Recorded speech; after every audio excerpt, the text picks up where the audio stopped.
भविष्यवाणी करने का सिलसिला सदियों पुराना है, क्योंकि ये प्रथा भगवान के घर से चली आ रही है। तभी तो भारत के भीतर अगर ज्योतिष के आधार पर भविष्यवाणियां की जाती हैं, तो देश से बाहर पश्चिमी सभ्यता टैरो कार्ड के जरिए भविष्य बताया जाता है। हम अक्सर आपके लिए देश विदेश से जुड़े कई भविष्यवक्ताओं की भविष्यवाणियां लेकर आते हैं। आज हम दो ऐसे भविष्यवक्ताओं की तुलना करने जा रहे हैं जिनकी भविष्यवाणियों ने इस दुनिया को अचंभित किया है। हम बात कर रहे हैं चित्रकूट की धरती से आने वाले जगत गुरु रामभद्राचार्य की और बुल्गारिया की रहने वाली बाबा वेंगा की। अब आप ये सोच रहे होंगे कि भला इन दो शख्सियतों की तुलना हम कैसे कर सकते हैं, तो इसके पीछे का कारण है जीवन भर अंतर्दृष्टि से इस दुनिया को देखने वाले ये दो प्रभावशाली शख्सियत। बात चाहे जगत गुरु रामभद्राचार्य की करें या फिर बाबा वेंगा की, दोनों का ही जीवन असाधारण रहा। पूरी दुनिया में अपनी भविष्यवाणियों के लिए प्रसिद्ध भविष्यवक्ता बाबा वेंगा एक ऐसे फकीर थी जो आंखों से नहीं देख सकती थी, लेकिन भविष्य के गर्भ में क्या छिपा है ये जरूर बता सकती थी। साल 1911 में जन्मी बाबा वेंगा जब महज 12 साल की थी, उनकी आंखों की रोशनी चली गई। जिंदगी में आए एक तूफान ने उन्हें हमेशा के लिए अंधा कर दिया, लेकिन कुदरत ने उन्हें एक ऐसी नायाब ताकत से नवाजा जिसके बल पर उन्हें मन की आंखों से भविष्य में होने वाली घटनाएं दिखने लगी। दुनिया में क्या चल रहा है इस बात से अनजान बाबा वेंगा इस बात की भविष्यवाणी करने में सक्षम थी कि आने वाला समय क्या लेकर आ रहा है। तभी तो अपने जीवन में वो 5079 भविष्यवाणियां कर चुकी हैं, और उनकी अब तक की सच साबित होने वाली भविष्यवाणियों पर अगर एक नजर डालें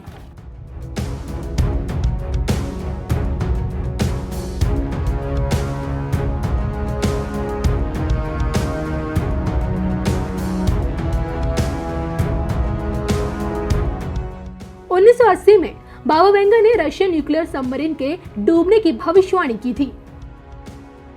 1989 में बाबा वेंगा ने अमेरिका में आतंकी हमले की भविष्यवाणी की थी।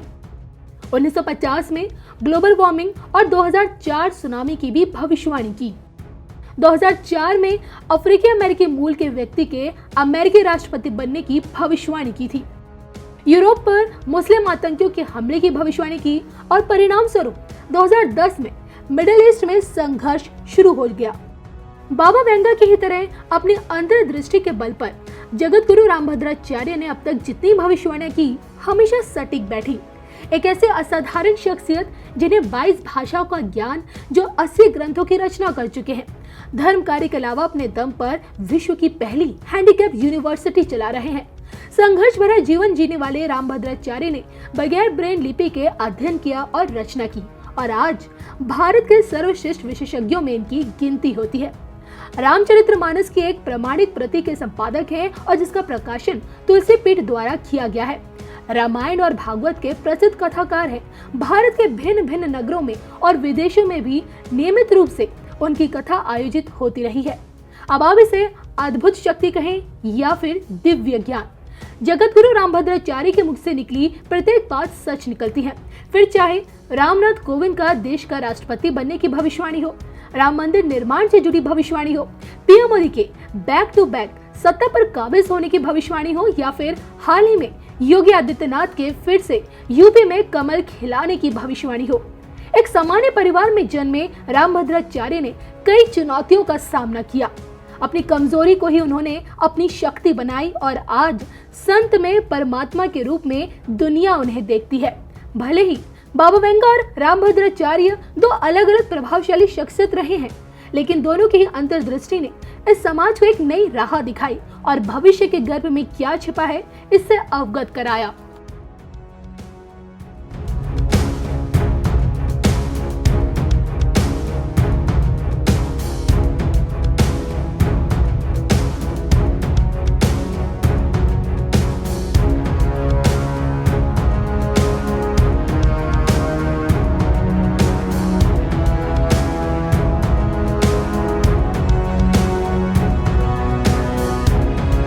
पूज्य भाई श्री को भी शीघ्र प्रस्थान करना है और हमारे पूज्यपाल मलूक पीठाधीश्वर जी राजेंद्र दास जी महाराज को भी भुवनेश्वर पहुंचना है, और इसलिए बिना किसी भूमिका के, क्योंकि विषय अनेक हैं, और आज पूज्य मलुक पीठाधीश्वर जी महाराज अपने 2 शब्द गौ रक्षा और व्यसन मुक्ति के लिए जितना भी वो चाहें।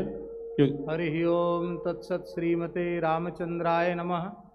श्री कामदगिरे नमः। श्री मंदाकिन्यै नमः। नमो गोभ्यः श्रीमतीभ्यः सौरभेयीभ्येव च नमो ब्रह्मसुताभ्यश्च पवित्राभ्यो नमो नमः। भगवान श्री कामदगिरि को भगवती त्रिभुवन पावनी मंदाकिनी गंगा को, श्री कामदगिरि भगवान को, चित्रकूट धाम को, यहाँ की पावन रज को एवं सर्वदेवमयी सर्ववेदमयी पूज्या गोमाता एवं उनके पवित्र वंश को, भारत माता को प्रणाम करते हुए आज के इस दिव्य भव्य पवित्र सम्मान्य मंच पर विराजमान, जिनकी अध्यक्षता में ये पवित्र आयोजन हो रहा है, हिंदू एकता पूज्य जगतगुरु रामानंदाचार्य भगवान के चरणों में साष्टांग प्रणति पुरस्सर श्री शंकराचार्य भगवान, श्री निम्बारकाचार्य भगवान, श्री रामानुजाचार्य भगवान प्रभृति समस्त आचार्य चरणों में हम सादर साष्टांग दंडवत प्रणाम निवेदन करते हैं। सभी पूज्य संतों को सादर दंडवत प्रणाम करते हैं एवं हिंदुत्व की सुरक्षा जिस महान संगठन के माध्यम से समग्र भारत ही नहीं विश्व में हो रही है, ऐसे संगठन के प्रमुख परम सम्मान्य श्री भागवत जी को भी सादर वंदन करते हैं। हिंदू एकता इस पवित्र विचार को लेकर हम सब लोग यहाँ एकत्रित हुए हैं। वस्तुतः एक का अनेक में दर्शन ही हिंदुत्व है और अनेक का एक में दर्शन ही हिंदुत्व है। संपूर्ण वर्ण, संपूर्ण आश्रम की व्यवस्था वह अनेकता में एकता को ही प्रदर्शित करती है। इसी चित्रकूट की धरा के महान संत गोस्वामी तुलसीदास जी ने कहा था, जड़ चेतन जग जीव जत सकल राममय जान, बंदऊ तिनके पद कमल सदा जोर जुगपान, सीय राममय सब जग जाने करहु प्रणाम जोर जुग पानी। वस्तुतः एकता में अनेकता और अनेकता में एकता का दर्शन ही हिंदू सनातन वैदिक दर्शन है। संपूर्ण वर्ण आश्रम व्यवस्था से संबंधित इस समग्र हिंदू समाज को यदि एकता के सूत्र में जल्दी से जल्दी संगठित करने का कोई महनीय कार्य हो सकता है तो वेद लक्षणा भारतीय देशी गोमाता के माध्यम से हो सकता है। क्योंकि आज वैश्विक जितनी भी समस्याएं हैं, चाहे पर्यावरण की विकृति हो अथवा खान पान की अशुद्धि हो, ये सब गोवंश के संरक्षण संवर्धन से एवं गो कृषि और गो आधारित चिकित्सा के माध्यम से ही संभव है।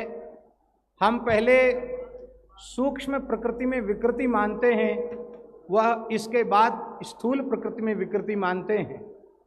हमारे वेद लक्षणा गोमाता का सबसे बड़ा महात्म्य यही है कि वह सूक्ष्म प्रकृति जो मन बुद्धि और अहंकार है उसे शुद्ध करती है, उसे सात्विक बनाती है। और जब शुद्ध मन बुद्धि और अहंकार वाला मनुष्य जब कोई क्रियाकलाप करता है तो वह समग्र सृष्टि के विकास और प्रकाश के लिए ही कार्य करता है, सर्वजन हिताय और सर्वजन सुखाय ही कार्य करता है। और ये कार्य तभी होगा जब इसी प्रकार की हिंदू एकता के बड़े बड़े कार्यक्रम भारतवर्ष के सभी क्षेत्रों में होंगे और हो भी रहे हैं। भगवान की कृपा से असंभव संभव हुआ। श्री राम मंदिर निर्माण का मार्ग प्रशस्त ही नहीं हुआ, भव्य मंदिर निर्माण की प्रक्रिया का शुभारंभ हो चुका है। वाराणसी में विश्वनाथ धाम का भी दिव्य भव्य स्वरूप सामने प्रकट हुआ है। आने वाले समय में भारत के अखंड स्वरूप का भी हम लोग दर्शन करेंगे। मानसरोवर भी भारत का अंग होगा। और दुर्भाग्य से जो भारत माता के विभाजन के कारण जो हमारे तीर्थ दूसरे तरफ चले गए हैं, वे हमारे अपने तीर्थ होंगे। और शीघ्रातिशीघ्र इस प्रकार का माहौल भी इस देश में बनना चाहिए। हम पूज्य संतों से आग्रह करते हैं, सरसंघ संचालक जी से भी आग्रह करते हैं कि जब तक भारतवर्ष की पवित्र धरती गोवध के कलंक से मुक्त नहीं है, तब तक हमें धैर्य नहीं, तब तक हमें संतोष नहीं, और तब तक हमारी कार्यों की परिपूर्णता नहीं। इन्हीं शब्दों के साथ सम्मान्य मंच को प्रणाम करते हुए हम अपनी वाणी को विराम देते हैं। इच्छा तो थी कि अंतिम तक बैठकर सबको सुना जाए, लेकिन हमें भुवनेश्वर जाना है, फ्लाइट प्रतीक्षा नहीं कर सकती, इसलिए हम क्षमा प्रार्थी होते हुए प्रणाम करते हुए जाने की अनुमति। नारायण।